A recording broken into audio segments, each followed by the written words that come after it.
A reading of the Orphic Hymn to Hekate.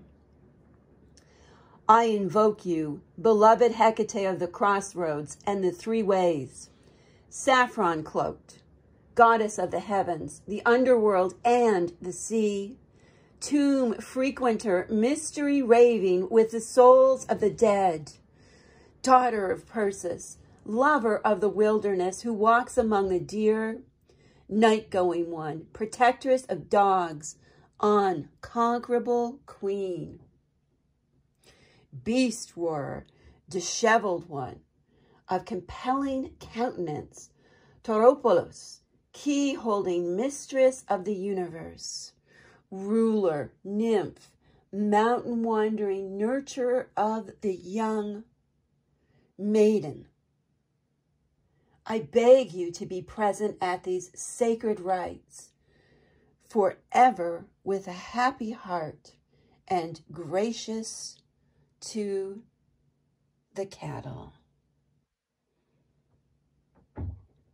The Orphic Hymn to Hekate, read as part of my morning sacred practice known as Quotidia.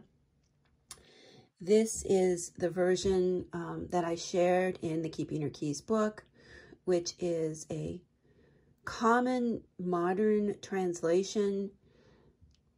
I had this version of the hymn for a long time, dating back years and years, and this, I don't even know where I received this translation. It's been so long since I had it, and I decided to share that one in the book. So you can find this translation in the Keeping Her Keys book. The Orphic Hymn, just a bit about the history of the Orphic Hymn to Hekate. It is the first hymn in the collection of the Orphic Hymns. And the fact that Hekate is in, the premier place speaks a lot to how the author viewed Hekate, that she needed to go first. The Orphic Hymns are not in alphabetical order, and there is scholarly discussion about why they were ordered the way they were and so on. So there's a lot of interesting analysis of the Orphic Hymns. The origin and the authors of the Orphic Hymns, that is subject to a great deal of debate, as is the timing of the Orphic Hymns, when they were written down and how old the hymns may have been before they were written down. There are many different translations available.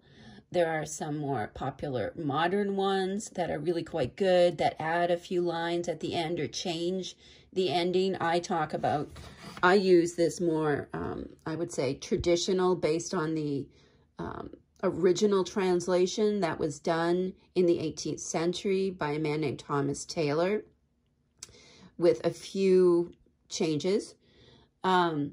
There's a version that Stephen Ronan did in his treatise on Hekate that's no longer in print. There is another version. If you go and Google the Orphic Hymns modern translation, you'll find a really great newer version that's available by a serious scholar of Greek antiquity. And there's lots to explore in terms of the Orphic Hymns. They are a mystery, and they are designed to be experienced as mystical, not factual, not accurate, but a mystical experience. And when we recite the Orphic Hymn to Hekate, we have that deep experience of connecting to something far greater than us. It stretches across time to, thousands of years ago. Generally, it's accepted that the Orphic Hymns were recorded between the 4th century before the Common Era and up to the 2nd century after the Common Era. There's a lot of evidence that shows that the Orphic Hymns are actually much older than that. There's absolutely no Christian influence in the Orphic Hymns. So some academics believe that this indicates that they are much older than when they were recorded, and there is evidence that they date back thousands of years. Some theorists have speculated that the hymns themselves are probably as old as 10,000 years old because of the way they are written and the descriptions of the deities and so on. And certainly the Hekate that's described in the Orphic hymns is very different than the Roman early Christian Hekate that was starting to emerge at the time that they are believed to have been recorded. And if you want to see something to compare this with, and you're deeply into the history of Hekate and how it was, how she was portrayed, you can look to the Greek magical papyri, which are speculated to have been recorded around that same era, and you can see the influences of Judaism, of Egypt, of Roman ideas, of Christian ideas, and so on in some of the passages in what's known as the PGM.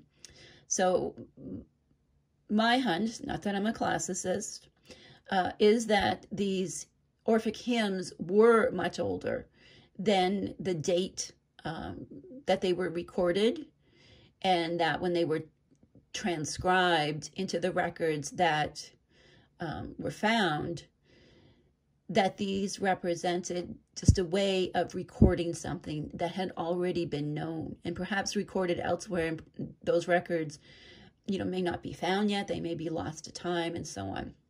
So the Orphic hymn to Hekate is a beautiful experience, and I just encourage you to explore it, whether you use my personal translation that I used in the book, or the Thomas Taylor translation, which is generally accepted to be really problematic by scholars these days, or if you look up the more modern translations and use that.